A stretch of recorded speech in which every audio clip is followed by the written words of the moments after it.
Have you blessed your children lately?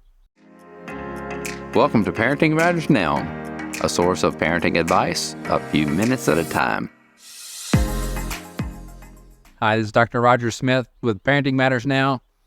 I think we should be blessing our children, and I don't mean little pat phrases like bless you, child, or you're a blessing to me, or it's not a pat phrase, but what I am saying is, do your children feel blessed by the words that you say to them?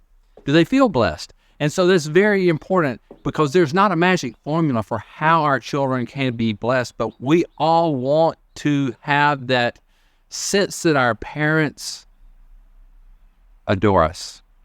And so, I always said that the 5 most important words are, I am proud of you. And that's one way of blessing your child. But the more specific, if we can be specific in the things that we say about them, that we see as something that we're proud of, or something that blesses us, it blesses them. And so it is like a springboard in the life of your child. And I do want to read an example of one father that had a practice that blessed his children.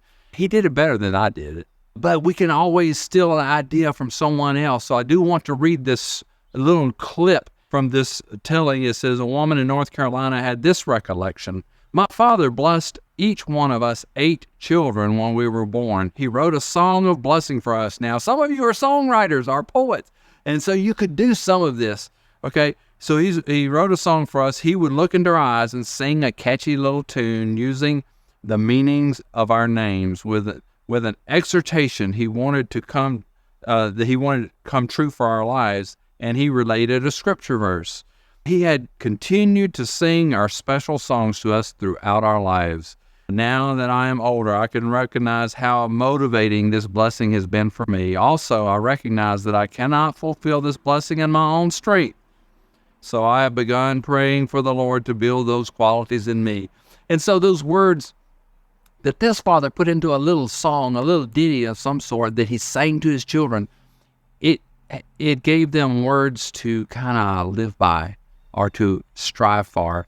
And so we can do those things for our children. And if it's uncomfortable for you, if you're prone to use negativism, that's something you grew up with and you find it true about you as you're always pointing out the negative, you may have to practice, like in a sense like this father did. He wrote out a little song.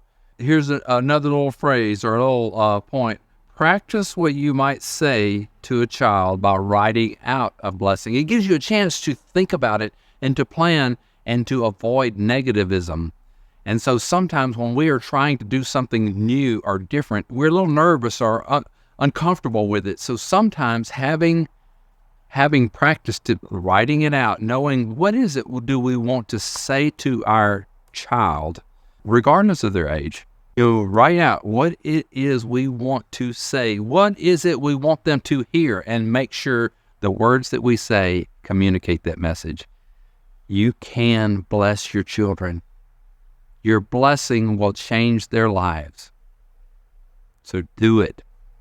This is Dr. Roger Smith with Parenting Matters Now. Subscribe to Parenting Matters Now for more advice, or go to rogersmithmd.com to search for more topics. See you next time.